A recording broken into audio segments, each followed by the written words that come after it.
안녕하세요. 생생법률쇼 진행을 맡은 양지민입니다. 법과 친해지는 제법 좋은 방법 생생법률쇼에서는요. 오늘도 크고 작은 법률 문제로 어려움을 겪고 있는 여러분들을 위한 법률 상담은 물론이고요.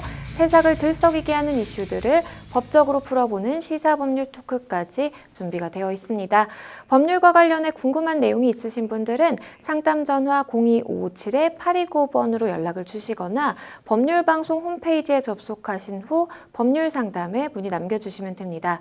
그리고 아래 나가는 메일로도 상담 문의 받고 있습니다. 각 분야의 전문 변호사가 무료로 성심성의껏 상담을 해드리니까요. 많은 참여 부탁드립니다.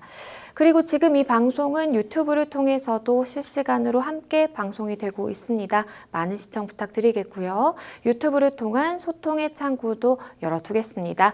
그럼 오늘 도움을 주실 변호사님 소개해드리겠습니다. 김기훈 법률사무소의 김기훈 변호사님 자리하셨습니다. 안녕하세요. 예, 안녕하세요. 예, 김기훈 변호사입니다. 오늘도 쉽고 명쾌하게 설명드리도록 하겠습니다. 네, 오늘 김기훈 변호사님과 함께 시작해 보도록 하겠습니다. 생생법률쇼 오늘 접수된 상담 내용부터 함께 만나보시죠. 폐지된 간통법 적용 기준은 전 남편의 숨겨둔 재산. 근로조건이 달라졌어요. 근로계약서가 아닌 노예계약서. 이렇게 오늘 4가지 상담 내용 접수가 되어 있습니다. 잠시 후 김기훈 변호사님과 함께 자세히 짚어보도록 하겠고요. 시청자 여러분들도 끝까지 어떠한 해결책이 제시되는지 함께 해주시면 되겠습니다. 여러분은 지금 생생법률쇼와 함께하고 계십니다. 쉽사리 해결되지 않는 법률 문제를 끌어안고 있다면 지금 생생법률쇼와 함께하시죠. 법률 고민이 해결되는 가장 쉬운 방법을 소개해드릴게요. 첫째, 02557-8295번으로 전화를 한다. 둘째, 법률방송 홈페이지에 접속해서 법률상담 게시판에 문의를 남긴다. 셋째, 지금 화면에 나오고 있는 이메일 주소로 사연과 연락처를 보낸다. 생생법률쇼가 자랑하는 각 분야의 전문 변호사가 여러분의 더부룩한 속을 뻥 뚫어드립니다. 속 시원한 스파클링 법률 상담 프로그램 생생법률쇼. 지금 바로 전화주세요. 네, 생생법률쇼 시청자 여러분들이 법과 친해지기를 바라는 마음에서 마련된 코너입니다. 대법원 화제의 판결을 소개하고 해석해보는 판결록 시간 마련해봤는데요.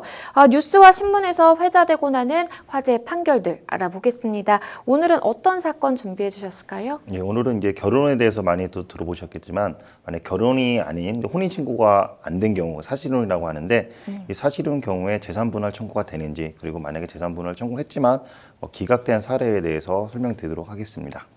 네, 사실혼 많이들 들어보셨을 것 같긴 한데요. 먼저 법률에서 말하는 사실혼의 정의 어떨까요?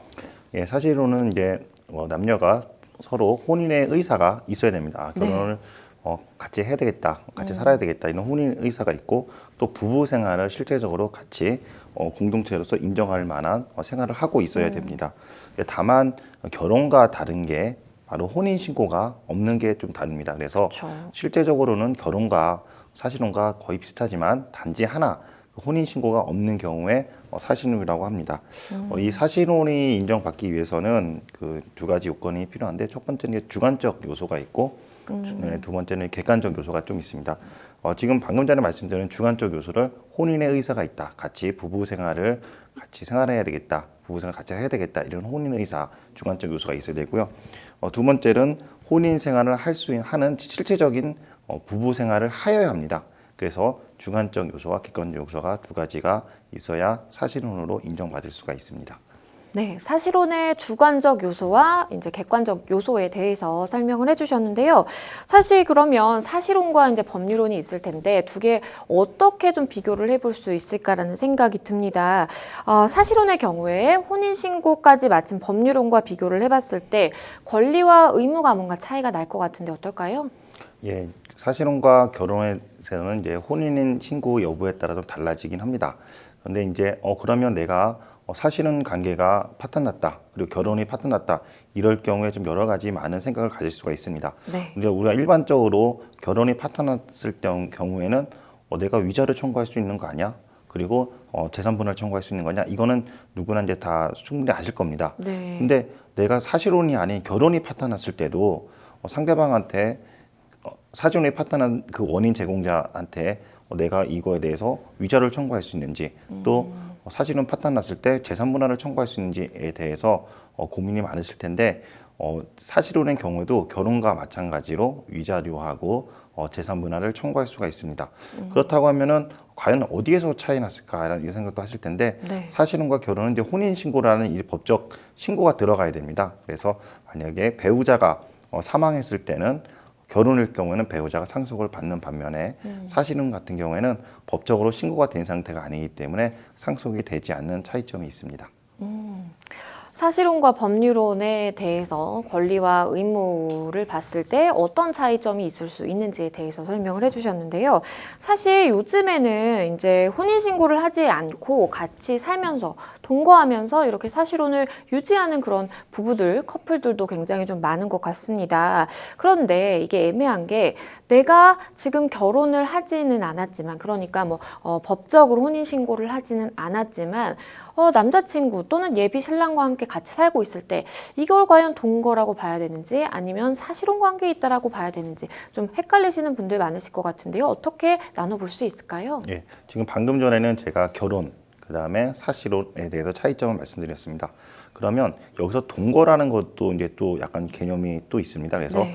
결혼, 사실혼, 동거 이 세 가지를 먼저 좀 비교가 되면서 헷갈릴 텐데 방금 전에 말씀드린 것처럼 사실혼과 결혼은 단지 혼인 신고를 했는지 안 했는지의 차이가 있죠. 실제적으로는 남들이 봤을 때는 부부의 의사도 부부 생활을 하면서 서로 부부의 의사가 있는 겁니다. 이게 바로 결혼과 사실혼의 관계지만 여기서 동거는 좀 다릅니다. 동거는 사실혼과 다르게 부부 생활로 부부 공동체 안에서 실태를 갖추지 못했습니다. 네.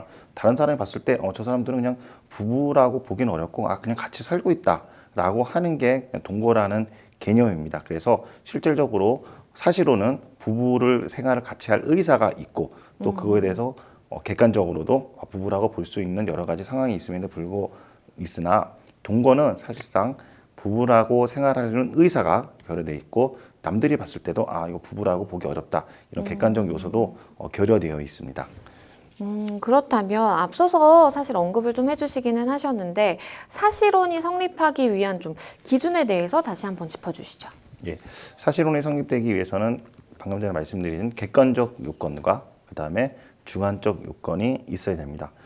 첫 번째 말씀드리겠습니다. 객관적 요건은 내가 부부 생활을 실제적으로 하고 있다는 이 모습, 이 실체가 있어야 됩니다. 그러니까 부부 생활이라고 하는 이 객관적 요소가 성립이 되려면 실질적으로 결혼식을 올렸고 그 다음에 부모들 사이에 서로 인사도 드리고 또 설 명절 때 가서 인사도 드리고 또 성묘도 하고 또 와이프 배우자의 그 동생이나 또 언니 이렇게 있으면 가족들 같이 만나고 예, 이런 것들이 지금 객관적 요소 부부 생활을 같이 하려고 하는 객관적 요소가 있다고 봐야 되겠죠. 그리고 실질적으로 이제 집에 봤을 때는 같이 사진 찍은 부부로서 보이는 같이 사진 찍은 것도 있고 또 여행도 같이 다니고 이렇게 되면 객관적 요소가 있다고 봐야 되겠죠. 네. 그리고 꼭 이런 객관적 요소뿐만 아니라 둘 사이에 남녀 사이에 또 주관적 요소도 있어야 됩니다. 둘이 단지 혼인 신고만 하지 않았을 뿐이고 실질적으로는 부부로서의 생활을 하려고 하는 의사가 있어야만 사실혼이 성립이 됩니다. 만약에 내가 부부로서의 의사가 없다라고 하면은 사실상 사실혼으로 보기는 어렵겠죠. 그래서 객관적 요소와 주관적 요소를 두 가지를 보고 사실혼을 판단합니다. 이제 판사 입장에서는 만약 재판부 입장에서 이게 사실혼이냐 아니냐에 대해서 어떻게 판단하는지에 대해서는 사실상 주관적 요소, 이 생각에 어떤 생각을 갖고 있는지 좀 판단하기가 어렵죠. 그래서 객관적 요소를 어떤 점에서 객관적 요소를 봤을 때 사실혼이 아니냐라고 이렇게 판단하기도 합니다. 사실혼이 성립이 되는 기준에 대해서 짚어주셨는데요. 그렇다면 실제 사실혼으로 인정됐던 판례를 좀 소개를 해주시죠. 예, 이제 남자와 여자가 이제 2014년도에 있었던 일입니다. 2014년 10월달부터 서로 이제 동거를 시작을 했고, 이제 남자가 이제 돈을 벌어서 여자가 이제 그 남자가 돈 번으로 그 명의를 자신의 명의로 이제 재산을 취득을 했었습니다. 부동산을 취득을 했었습니다. 근데 그러다가 5년이 지난 시점에서 이제 남자 여자 사이에 이제 관계가 이제 깨지게 됩니다. 그래서 이제 즉 동거 관계가 깨지게 되는데 이 경우에 남자는 자기가 번 돈을 여자 명의로 했으니까 사실혼 관계로 인한 재산 분할 청구를 합니다. 그래서 여자 쪽에서는 내 명의로 했지만은 이거는 우리 둘 사이에는 단지 동거일 뿐 사실혼 관계가 아니라서 재산 분할을 인정하지 못하겠다라고 서로 입장이 달립니다. 즉 아까 말씀드린 것처럼 사실혼은 결혼과 동일하게 재산 분할을 청구를 인정할 수 있지만 사실혼이 아닌 경우에는 파탄됐다 하더라도 재산 분할을 청구하지 못하게 됩니다. 그렇다면 과연 이 커플에 대해서 법원은 어떤 판단을 내렸을지 궁금한데요. 법원은 어떻게 봤을까요? 예, 제가 방금 전에 말씀드린 것처럼 사실혼을 인정하려면 객관적인 요소가 먼저 인정이 돼야 됩니다. 그래서 이 부부라고 이제 남자 여자 같은 경우에 살펴봤는데 법원에서는 둘이 명절 때 서로 같이 인사도 안 하고 그다음에 배우자의 형제들한테도 서로 인사도 안 하고 네. 또 결혼식도 또 올리지도 않았습니다. 예, 그렇기 때문에 과연 그다음에 판사 입장에서도 좀 남녀 사이에 혼인신고를 안 한 특별한 사유가 있는지 봤더니 혼인신고를 안 할 특별한 사유도 보이지 않았죠. 그렇게 해서 단지 이 둘은 주민등록만 같이 했을 뿐 실질적으로는 혼인 생활을 본 것으로 보기 어렵다라고 판단했습니다. 그래서 사실혼을 인정하지 않았고 남자가 주장한 사실혼의 해소로 인한 재산 분할 청구를 인정하지 않은 사례입니다. 그러면 이제 사실혼으로 보지 않았고 사실혼에 인정이 돼야만 재산 분할 청구가 가능한데 사실혼으로 인정되지 못하다 보니까 당연히 재산 분할을 청구할 수 없었던 그런 사례입니다. 사실 사실혼인 상황에서 만약에 재산 분할을 하게 될 때 그러면 우리가 이만큼 정말로 부부로서의 실체가 있었다라고 주장하는 것이 굉장히 좀 중요할 것 같은데 어떤 점들을 좀 미리 준비해 볼 수 있을까요? 예, 방금 전에 이제 사례를 같은 경우에 주관적이서 생각을 어떻게 했는지 사실 입증하기 어렵습니다. 네. 다만 이제 객관적인 사정에 대해서는 충분하게 입증할 수가 있겠죠. 그래서 결혼식을 했다거나 같이 신혼여행 명목으로 여행을 갔거나 같이 또 가족들을 만났던 사진, 그 다음에 이런 것들을 종합해서 같이 제출을 하면은 법원 입장에서는 사실혼으로 인정할 여지가 높습니다. 네.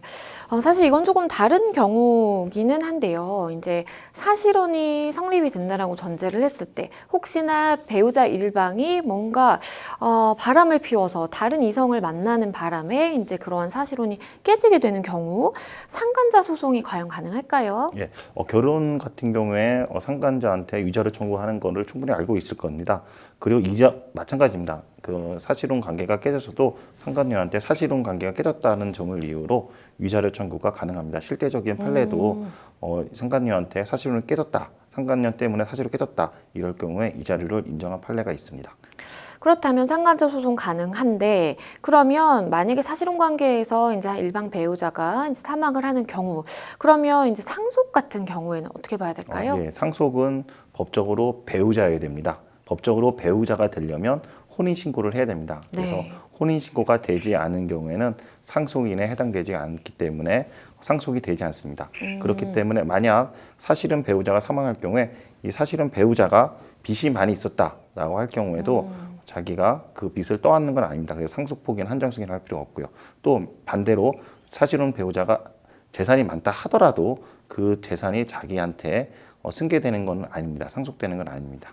네, 변호사님께서 말씀해 주신 것처럼 사실혼이 성립을 했을 때 내가 재산 분할을 받을 수 있을지 아니면 혹시 배우자 일방이 사망했을 때 상속을 받을 수 있는지 이건 좀 엄연히 다른 문제라는 거 기억하셔야 될 것 같습니다. 지금까지 판결록 함께 하셨고요. 다음 무료 법률 상담으로 넘어가 보겠습니다. 저희 첫 번째 상담 전화 상담 연결이 되어 있는데요. 안녕하세요.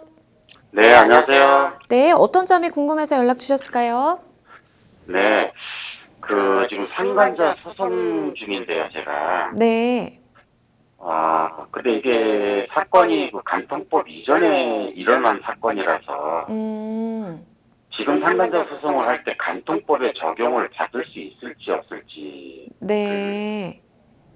일단은 말씀 주신 바에 따르면은 이제 상간자 소송이 이제 진행 중인 상황이고, 근데 이제 간통죄가 폐지가 됐기 때문에 과연 그거에 이제 적용을 받는지 아닌지 궁금하다라는 말씀을 주셨는데요. 네네. 제 옆에 김기훈 변호사님 함께 듣고 계셨습니다. 변호사님과 네, 안녕하세요. 말씀 예, 나눠보실게요. 안녕하세요. 예. 네네. 예, 지금 이제 상간자한테 소송 진행 중이라고 말씀 주셨잖아요. 네네. 그럼 이 소송에서 그 상간자가 언제 이 간통행위를 했냐, 요게 네네. 언제라고 해서 지금 주장하고 계신가요? 2004년에 이게 시작이 된 거예요. 2004년에요. 네네. 아, 그러면 지금 상간자 소송에서 2004년에 간통행위를 점을 이유로 해서 상간자 소송을 진행 중인가요? 네, 최근에 지금 진행 중이긴 한데, 예. 사건은 2004년부터 발생을 한 사건이라 진술서를 제가 받기를 2004년 간통법 전에 이런 일을 벌였다라는 그 진술서를 제가 받아놨거든요. 아, 2004년, 그러니까 2004년이면 거의 20년 전 일이네요. 아니, 14년이요, 14년. 아, 14년이요. 예. 네네. 14년도에. 예. 그러면 지금 상간자 소송에서는 2014년도에 간통행위를 했으니까 지금 이제 위자료 청구를 하시는 네네. 거고, 위자료 청구해서 내가 이렇게 간통행위를 한 게 최근이니까 네네. 3년 안에 내가 알게 돼서 이렇게 소송 진행하시는 거죠. 네네네네. 예. 그럼 지금 하나 더 여쭤볼게요. 네. 그러면 이 상간녀 소송은 상간자한테 네. 소송하는 거는 이제 민사 소송이잖아요. 내가 얼마나 네네. 위자료를 달라 이런 소송인데 네. 지금 이제 간통법은 형사처벌을 관련된 거잖아요. 그래서 네네. 상간녀하고 이제 배우자하고 같이 간통을 했으니까는 형사처벌을 시켜달라 이렇게 요청하시는 건데 네. 이 간통죄하고 이 상간녀 소송하고 어떤 문제 때문에 이 간통죄가 적용되는지 안 되는지 궁금하신 거죠? 아니, 이게 무슨, 너무 괘씸하고, 행위가 괘씸하고, 예. 오랜 세월을 지금 간통을 저질렀고, 예.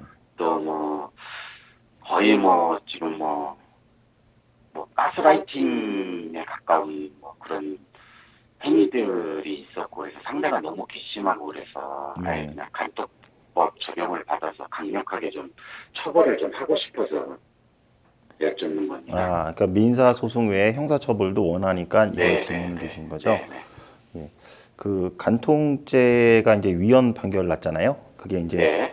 2015년 2월 26일 날 이제 났습니다. 예, 그래서 성적 자기 결정권을 자기가 결정할 수 있는 권리인데 국가에서 이 점을 이유로 해서 형사 처벌하는 거는 이제 위헌 소지가 있다라고 해서 네. 결정을 냈지 않습니까? 예, 근데 여기서 좀 약간 좀 더 파고 들어가면 2025년 2월 26일 날 위헌 결정을 냈어요.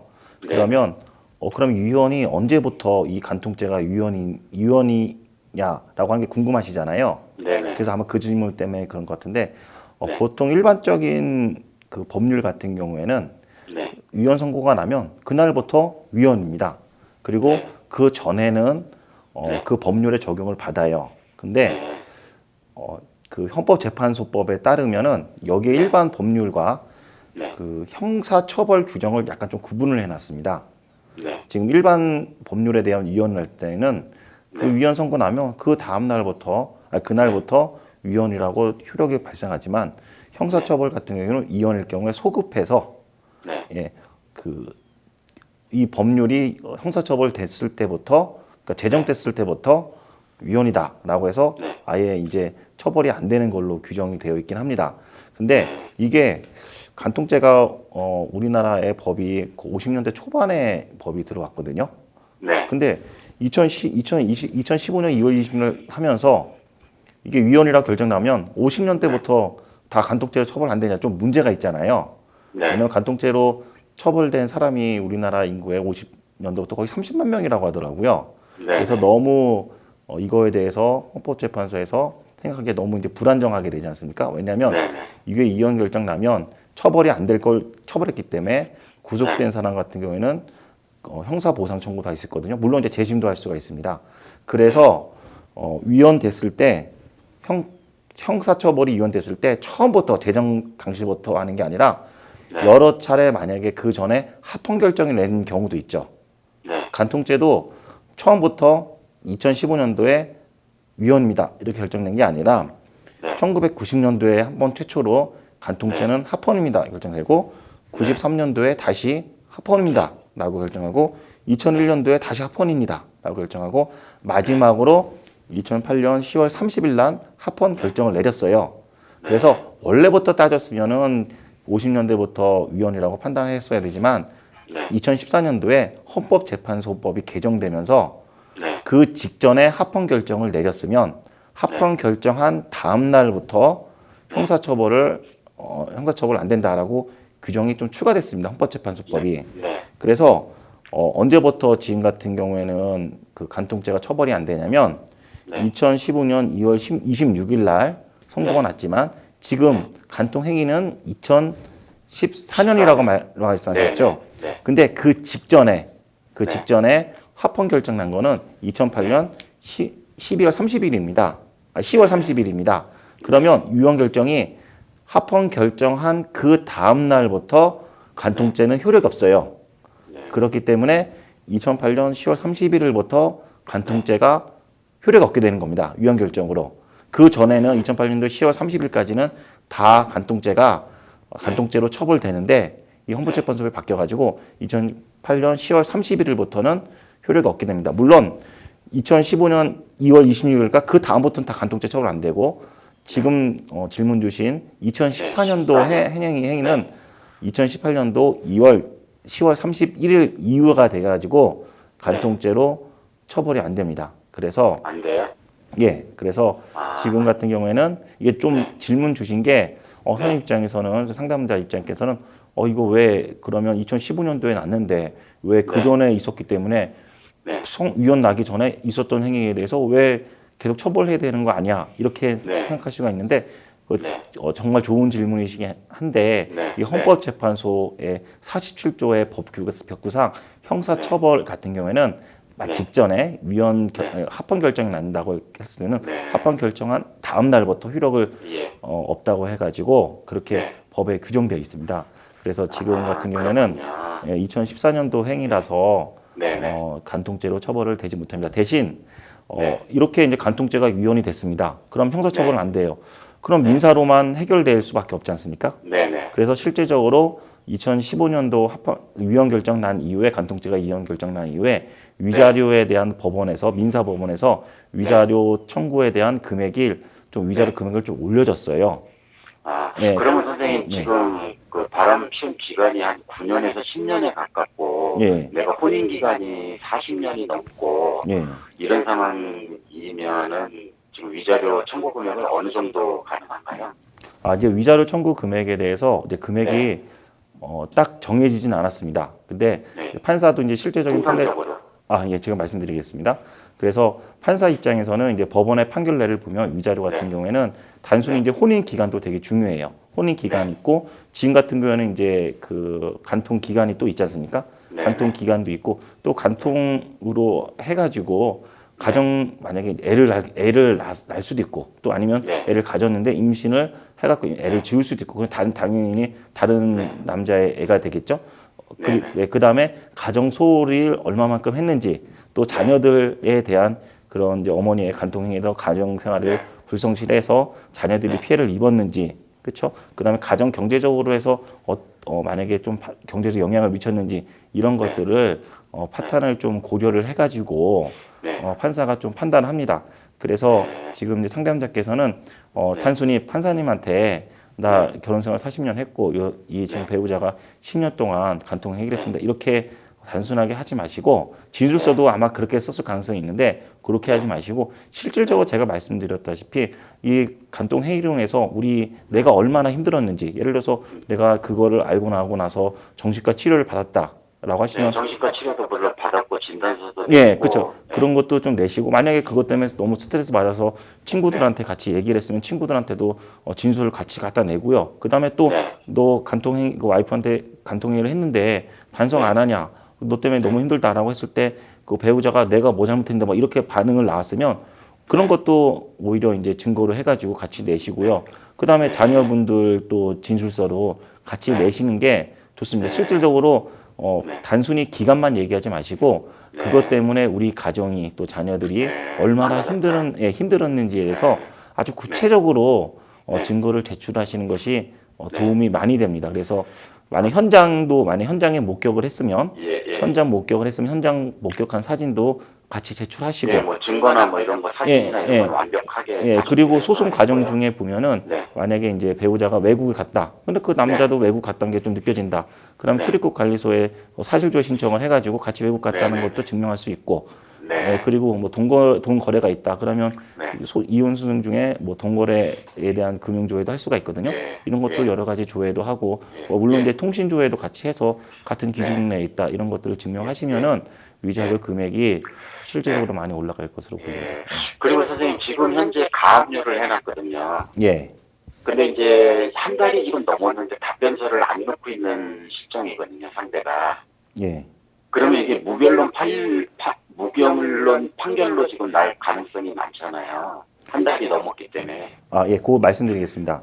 네. 일단 가압류를 신청하셨는데 이제 답변서를 안 낸다는 건 본안 소송에 답변서를 안 낸다는 말씀이신 거죠? 네네. 예, 그렇죠. 가압류는 이제 뭐 상대방 답변서 낸 거 없이 그냥 가압류를 해주니까 그 다음에 본안 소송에서 무변론 판결이 낼 수도 있고 안 낼 수도 있습니다. 왜 그러냐면 그 판사가 지금 이제 소송을 제기하신 원고잖아요. 네. 그 원고 입장에서 충분하게 상대방이 상간자로서 우리의 혼인 관계를 파탄했다고 하는 증거 자료가 충분하다고 생각이 들면 판사님께서 그냥 무변론 판결을 낼 수가 있습니다. 근데 만약에 봤을 때 좀 더 보충해야 되겠다라고 할 경우에는 답변서를 안 내더라도 판사가 그 재판 기일을 변론 기일을 지정해서 오라고 할 수가 있어요. 그때 오셔갖고 판사님께서 뭐 이렇게 좀 친절한 판사한테는 이런 부분 부족하니까 이 부분 좀 보충하세요. 이렇게 설명해 주시는 판사님도 있고 안 그러면 좀 이거 좀 이 부분에서 좀 약간 좀 증거가 부족하네 이렇게만 하실 수도 있어요. 그냥 그래서 판사님께서 증거가 충분하다면 바로 선고 기일을 지정하는데 증거가 불충분하다고 하면은 변론 기일을 별도로 지정할 수가 있습니다. 그래서 다음에 만약에 변론 기일이 지정됐다고 해서 꼭 패소하시는 게 아닙니다. 부족한 증거를 보충하면 충분하게 또 승소할 수 있으니까요. 다음 재판을 갈 때 판사님께서 어떤 말씀을 하시는지 잘 들어보고 메모하셨다가 그거에 맞게 증거를 좀 보강하시면 도움이 될 것 같습니다. 네, 궁금증이 어느 정도 해결이 되셨을 것 같은데요. 일단은 뭐 소송이 진행 중이신 것 같아요. 그러다 보니까 진행하시다가 혹시 또 궁금하신 사항 있으시면 전화 주시면 또 소개해 드리겠습니다. 네, 감사합니다. 네, 감사합니다. 네. 네, 일단은 이제 간통죄가 폐지됐기 때문에 사실은 내 사건의 경우에 이게 적용할 수 있을지 없을지 이게 좀 가장 주요하게 궁금하셨던 것 같습니다. 마지막으로 좀 조언 주신다면 어떤 게 있을까요? 예, 오늘 이제 상담자 질문이 매우 좋은 질문입니다. 충분하게 일반인 입장으로서 위헌 결정 났으면 그 이후부터 무효지 그 전에도 무효 아니고 처벌할 수 있는 거 아니냐 이렇게 생각하시는데 형사처벌 규정 같은 경우에는 소급표가 있어서 예전에 처벌됐던 것도 다시 처벌될 수가 있습니다. 이럴 경우에 이미 처벌된 사람 같은 경우에는 재심이나 형사보상은 청구를 할 수가 있습니다. 네, 모쪼록 잘 해결이 되시면 좋겠습니다. 여러분은 지금 생생법률쇼와 함께하고 계십니다. 쉽사리 해결되지 않는 법률 문제를 끌어안고 있다면 지금 생생법률쇼와 함께하시죠. 법률 고민이 해결되는 가장 쉬운 방법을 소개해 드릴게요. 첫째, 02557-8295번으로 전화를 한다. 둘째, 법률방송 홈페이지에 접속해서 법률상담 게시판에 문의를 남긴다. 셋째, 지금 화면에 나오고 있는 이메일 주소로 사연과 연락처를 보낸다. 생생법률쇼가 자랑하는 각 분야의 전문 변호사가 여러분의 더부룩한 속을 뻥 뚫어드립니다. 속 시원한 스파클링 법률 상담 프로그램 생생법률쇼, 지금 바로 전화주세요.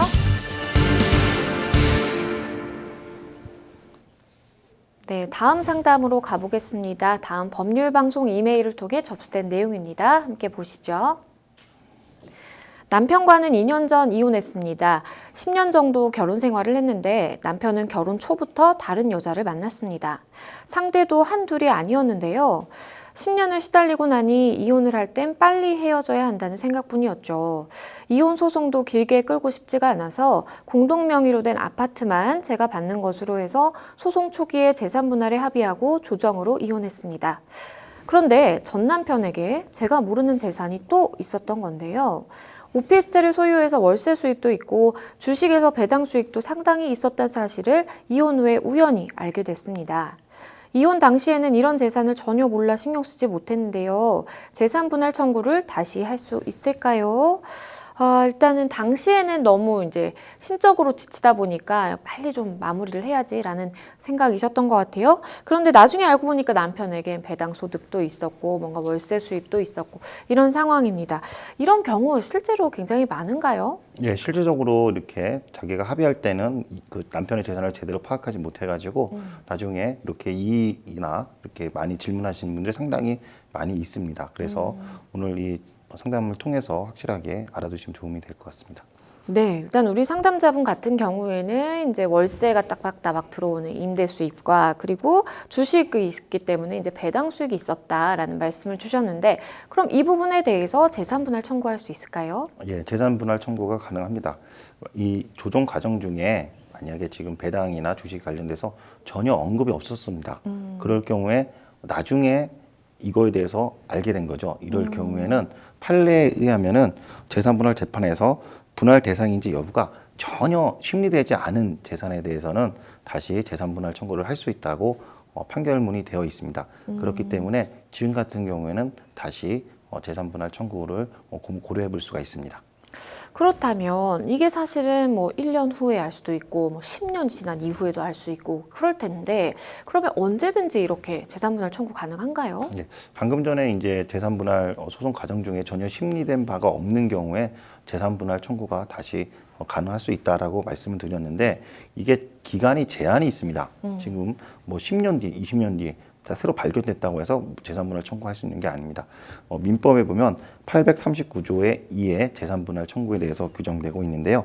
이 규정에 보면은 재산분할 청구권은 이혼한 날로부터 2년을 경과한 때는 소멸한다. 즉 재산분할 청구권은 이혼을 한 날로부터 2년 내에 재산분할 청구를 해야 됩니다. 그렇기 때문에 만약에 2년이 도가 됐다라고 할 경우에는 재산분할 청구를 하지 못합니다. 근데 여기서 좀 많이 질문하시는 분들이 이혼을 한 날로부터 2년이 경과할 때는 못한다고 하면 2년 내에 내가 지금 재산분할 소송을 할 경우에 2년 내에 소송은 못 끝난다라고 생각하시는 분들이 있습니다. 그럼 그렇지는 않고요. 이혼한 날로부터 2년 내에 재산분할 청구 소송을 접수만 하면 됩니다. 그래서 만약에 내가 내일 2년이 만료일일 경우에 하루 전날에 재산분할 청구를 소송을 제기를 하면 물론 이제 소송 과정 중에 1년이 있고 2년 뒤에 걸릴 수가 있죠. 소송한 날로부터. 그렇다 하더라도 법원에서는 이혼 날로부터 하루 전날에도 만료일 하루 전날에도 소장을 접수를 하면은 2년 내에 청구한 것으로 봐서 심리를 해줍니다. 그런데 이제 우리 상담자분 같은 경우에는 이제 조정을 통해서 이제 이혼을 하셨다라는 말씀을 주셨는데요. 그런데 이제 조정 조서에 만약에 내가 이혼이라든지 재산 분할이라든지 이와 관련해서 추가적으로 더 이상 문제 삼지 않겠다, 소송을 제기하지 않겠다라고 이렇게 하는 경우에도 혹시나 이걸 번복하고 소송을 제기하는 것이 가능할지 질문 주셨는데요. 어떨까요? 예, 합의 시 소송을 제기하지 않겠다라고 하는 않겠다는 표현은 법률 용어로 부재소 합의라고 합니다. 안입을 일으킬 죄, 그다음에 소송을 하지 않겠다라고 하는 합의를 말하는 겁니다. 일반적으로 부재소 합의를 했을 경우에는 다시 소송을 하더라도 이 부재소 합의 때문에 각하될 가능성이 높습니다. 그런데 판례는 여기에 좀 예외를 두었습니다. 만약에 합의 당시에 전혀 예상할 수 없었던 재산이 있을 경우에 예상하지 못했다는 부분이 있다고 하면은 부재소 합의가 있다 하더라도 재산 분할 대상 청구가 소송 들어왔을 때 심리를 할 수 있다라고 하고 있습니다. 즉 뭐냐면 부재소 합의를 할 경우에 서로 예상하지 못했던 부분에 대해서는 부재소 합의에 효력이 미치지 않기 때문에 법원에서는 그 심리를 해줍니다. 그리고 또 하나의 궁금증은 혹시 재산 분할을 하실 때 아무래도 이제 부동산이 이렇게 가장 큰 이슈가 될 텐데 아파트 시세 때문에 또 다툼이 굉장히 많습니다. 이혼 조정을 하는 경우에 이제 아파트에 대해서 시세를 어쨌든 뭐 기준으로 삼을 것이 필요한데 어떻게 좀 해봐야 될까요? 네, 이혼 소송에서 재산 분할에 대한 기준이 혼인 파탄시가 있고 그 다음에 이혼 소송 중에 마지막으로 재판은 하는 사실심 변론 종결시가 나눠져 있습니다. 먼저 혼인이 파탄됐기 때문에 이혼 소송이 하겠죠. 그다음에 이혼 소송 보통 1, 2년간 걸리기 때문에 나중에 언젠가는 재판을 마치겠습니다라고 하는 사실심 변론 종결시가 있겠습니다. 그래서 그 차이가 상당히 많이 차이가 날 수가 있죠. 뭐 2년 걸릴 수 있고 3년 걸릴 수 있고 4년이 걸릴 수가 있습니다. 그쵸. 이 기간 동안에 아파트 가격, 보통 부동산은 상승을 하기 때문에 이 상승 가치분은 누가 가져가냐라는 지금 문제와 연결되어 있습니다. 이와 관련돼서 판결에서는 부동산인 경우에 그 소송 기간이 오래된 점을 고려하면 그동안 아파트 가격이 상승된 점을 고려해서 재판을 마지막으로 하겠습니다라는 사실심 변론 종결시를 기준으로 해서 어느 정도 금액을 줘야 되는지 아파트 부동산 가액을 산정합니다. 네, 그렇다면 마지막으로 우리 상담자분께 좀 조언해 주신다면 어떤 게 있을까요? 예, 지금처럼 재산이 남편 재산이 어떤 게 있는지 모를 경우가 상당히 많이 있습니다. 이럴 경우를 대비해서 법원에서는 남편의 재산에 대해서 찾을 수 있는 사실조회 신청 제도가 있습니다. 네. 남편의 재산에는 보험도 되고 뭐 주식도 되고 여러 가지 증권도 되고 이런 사실조회를 통해서 남편의 재산을 찾을 수가 있으니 꼭 이거를 기억하시기 바라겠습니다. 네, 일단은 추가로 알게 된 그 재산에 대해서 2년 이내라고 하신다라고 한다면 소송 제기해 보시는 것 추천을 드리겠습니다. 저희는 또 다음 사연으로 넘어가 보겠습니다. 다음 법률 방송 이메일을 통해 접수된 내용입니다. 함께 보시죠. 저는 오랜 기간 취준생으로 지내다가 올 초에 취업을 했습니다. 취업 정보 사이트에서 우연히 한 회사의 행정직 채용 공고를 봤는데요. 일도 제 전공과 맞았고 정규직이어서 조건도 좋다고 판단했습니다. 간절한 마음으로 면접을 받고 채용이 확정되어 첫 출근을 하게 됐는데요. 하지만 첫 출근부터 예상치 못한 문제가 발생했습니다. 근로계약서를 작성하는데 회사 측에서는 취업 공고와는 전혀 다른 조건을 제시하는 겁니다. 실제로는 행정직이 아니라 물품을 판매하는 영업사원이었고 정규직도 아닌 계약직이었습니다. 결국 2달 정도 근무하다 업무가 맞지 않아 회사를 그만뒀는데요. 퇴사하고 보니 그동안의 제 시간과 노력이 억울하다는 생각이 듭니다. 회사의 거짓 채용 공고, 법적으로 문제 삼을 수 있을까요?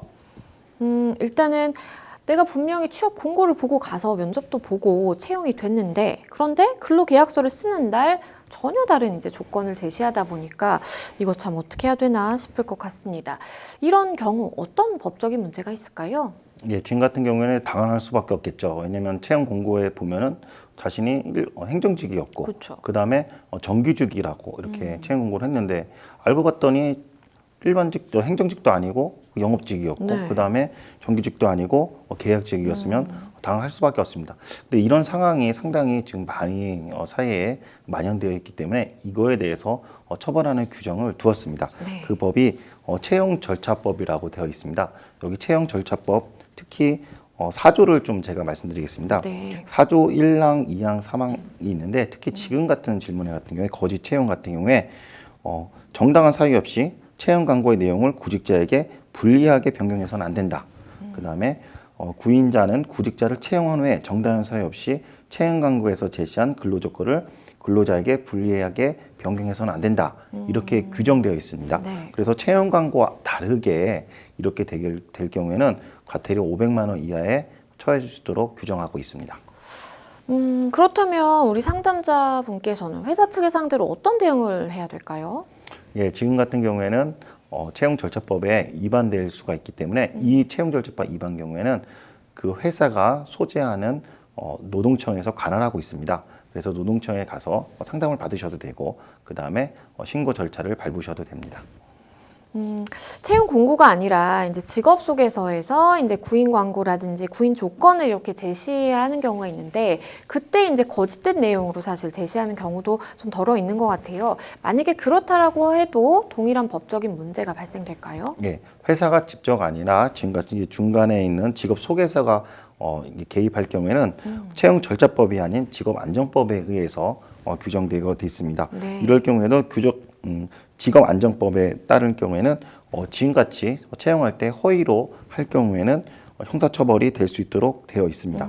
지금 방금 전에는 제가 이제 형사처벌 과태료에 대해서 행정처벌인 과태료에 대해서 말씀드렸는데 이 경우에는 5년 이하의 징역 또는 5천만 원 이하의 벌금에 처할 수 있도록 직업안정법이 되어 있습니다.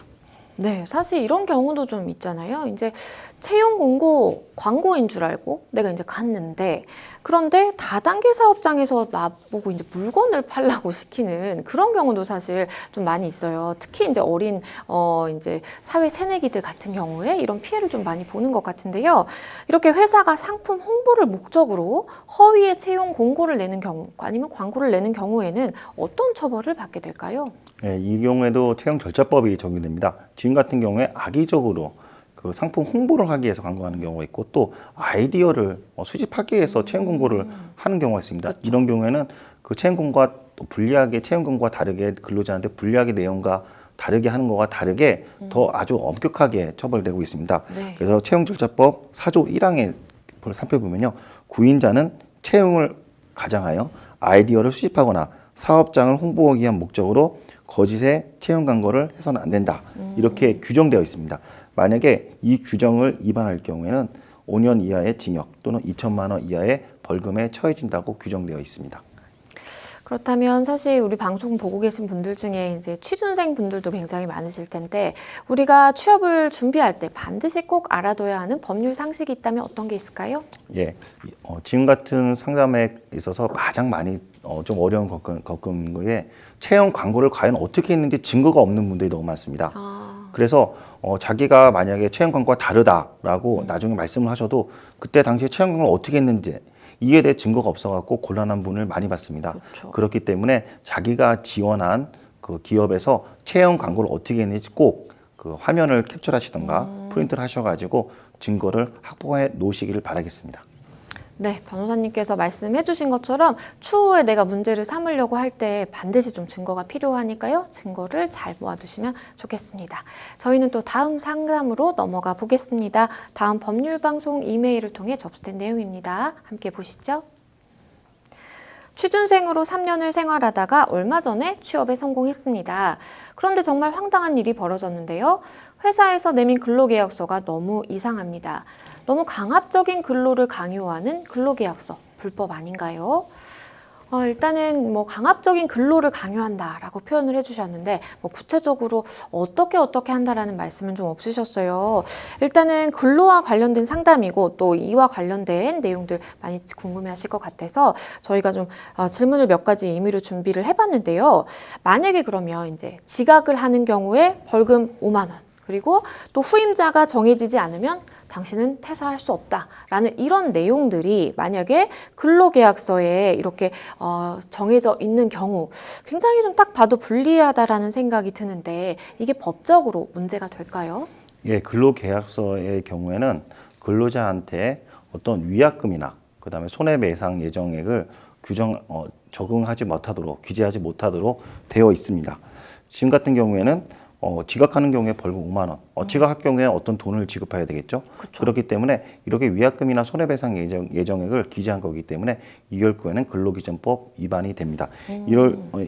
만약에 이걸 사업주가 계속해서 강요할 경우에는 근로기준법 위반이 되기 때문에 500만 원 이하의 벌금에 처해질 수가 있습니다. 말씀해 주신 것처럼 지각하면 내가 이제 돈을 내야 된다. 이런 경우 분명히 이제 법 위반이 발생할 수 있다라는 거 기억을 하시면 좋겠고요.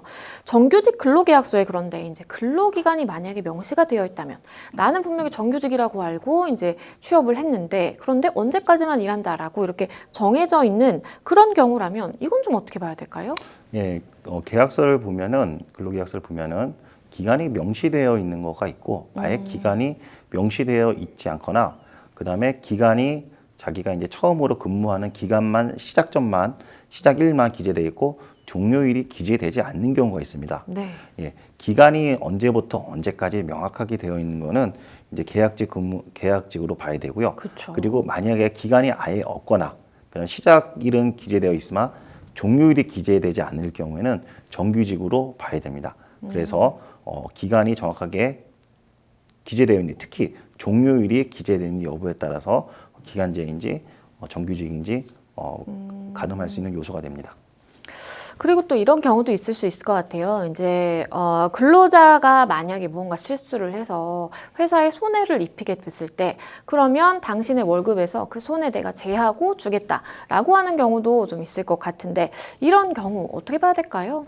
예, 보통 이제 이제 노동청에서 조사를 했을 때, 근로자가 근무하면서 여러 가지 사고를 발생시켜서 회사에 손해가 났다.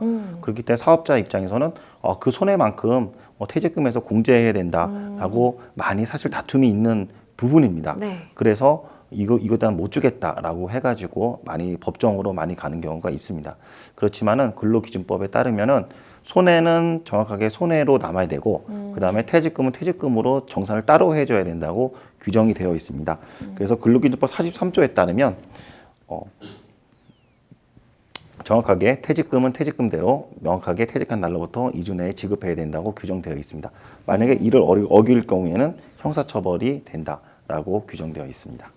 네, 변호사님께서 말씀해 주신 것처럼 당신이 지금까지 끼친 손해 퇴직금에서 제하고 내가 주겠다라고 하는 거 문제가 될 수 있다라는 점 기억하셔야 되겠습니다.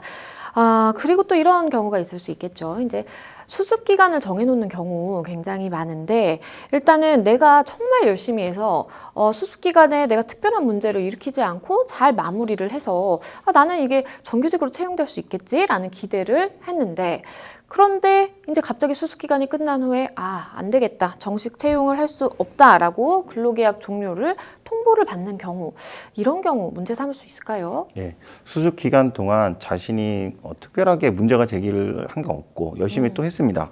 그럼에도 불구하고 회사에서 다시 채용하지 않는다라고 할 경우에는 부당해고가 될 수가 있습니다. 물론 이제 반대로 수습 기간 중에 회사에서 도저히 근로관계를 유지할 수 없는 그런 사고가 발생했다고 하면은 당연히 그 문제가 되지, 그 해고가 아니라고 부당해고가 아니겠죠. 근데 문제가 없을 경우에도 불구하고 계속해서 기간이 만료됐음에도 불구하고 채용하지 않은 경우에는 부당해고로 봐줍니다. 이럴 경우에는 자신이 부당해고를 당한 날로부터 3개월 내에 노동청에 신고를 하셔가지고 구제를 받을 수가 있습니다. 네, 물론 뭐 굉장히 좀 애매한 상황이 있을 수도 있다라고 보입니다. 왜냐하면 이제 나는 분명히 열심히 했고 아무 문제가 없었다라고 생각을 하지만, 또 회사 입장에서는 이런 점들이 좀 부족했고 이런 문제가 있었고라고 하면서 이제 보통은 이런 걸로 이제 다툼이 발생하게 되는 것 같은데요. 일단 변호사님 말씀해 주신 것처럼 만약에 내가 정말 열심히 했고 별다른 문제가 없었음에도 불구하고 이렇게 수습 기간이 끝난 다음에 근로계약을 종료시켰다, 일방적으로 종료했다라고 하는 경우에는 이거는 부당해고에도 해당할 수 있겠다라는 점 알아두시면 좋겠습니다. 참고로 하나 더 말씀드리면은, 네. 아까 이제 방금 전에 채용 절차법에 대해서 좀 제가 많이 말씀을 드렸는데, 네. 채용 절차법이 근로자 수 상관없이 모든 사업장에 적용되는 건 아닙니다. 30인 이상 사업장이 되는 경우에만 채용 절차법이 적용이 됩니다. 그리고 국가공무원이나 지방자치 같은 경우에 또 적용이 안 됩니다. 그래서 자기가 구직 광고와 다르게 근로계약을 체결하게 불리하게 체결한다 하더라도 이 사업장이 30인 이상 사업장인지를 먼저 살펴봐야 됩니다. 그래서 만약에 30인 이상 사업장이면 채용 절차법이 적용되는 반면에, 그렇지 않은 경우에는 채용 절차법이 적용되지 않습니다. 네, 사실 근로계약서 작성해야 된다라는 거 많은 분들 알고 계시는데, 작성할 때 막상 작성하려고 하면 좀 이거 어떻게 봐야 될까라는 고민 많이 하실 것 같아요. 유의사항이 있다면 어떤 게 있을까요? 예, 근로계약서를 작성할 때는 먼저 지금같이 채용 공고가 다른지 아닌지 꼭 체크를 먼저 해보시고요. 그 다음에 임금은 다른 대체물로 받는 게 아닙니다. 현금으로 받는 거고요. 그 다음에 오늘 상담해 주신 것처럼 손해배상 예정, 지각하면 벌금 5만 원 이런 거 다 금지가 됩니다.